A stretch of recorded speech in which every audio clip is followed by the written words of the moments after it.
You know, in India, we have a real, how would I say, a blind devotion to a guru. We use the guru as a crutch. We have, the disciple-guru relationship is very complex. Do you have anything to elaborate about that? Because you've been here long enough to study that. Yeah. If you fall in love with your guru in a sort of romantic way, it's probably not the right guru. If you fall in love with the guru in a passionate way, but it's not sexual, it's not in that way, then it's probably the right guru. So if I'm working with you and you fall in love with me, then something I'm doing, not something you're doing. You know, so it's never happened to me in that sense.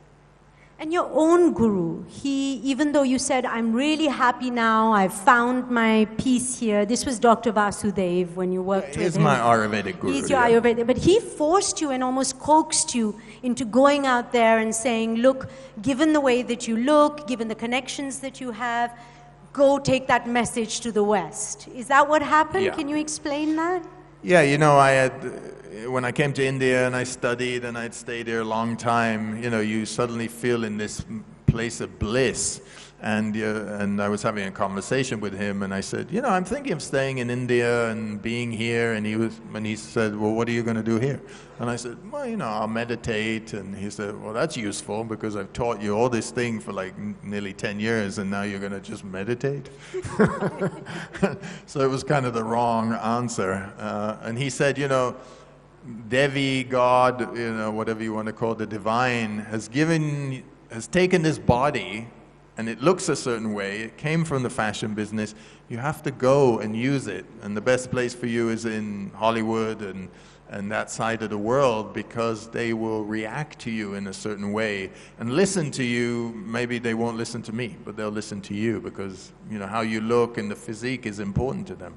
So he was the one who said, just go.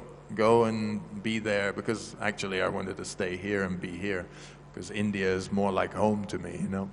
So I think it shows that all of us have to use what we're given. That's the most important thing because this body is like clothing. You know, this is one set of clothing on top of a clothing. So we have to use what we're given and that's the way we make the biggest impact.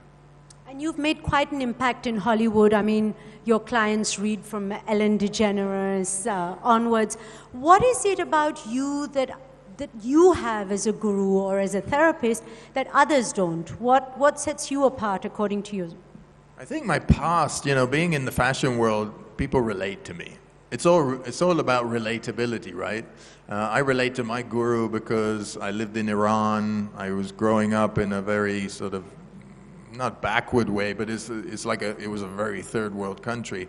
So I looked towards a very authentic, particular kind of teacher. So being from the fashion world, sort of like beauty icon and all that, they relate to me. So they say, oh, if you can do it and you've done it and it's not so strange. Because a lot of the yoga practices, Ayurvedic treatments and stuff, they can be very strange, you know. So, but tell me the strangest one that you've done.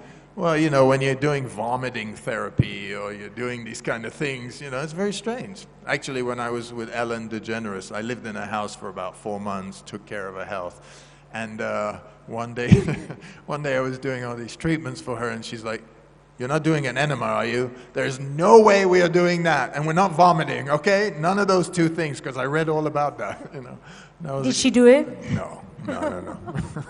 So there's a limit to everybody's sort of freedom with that.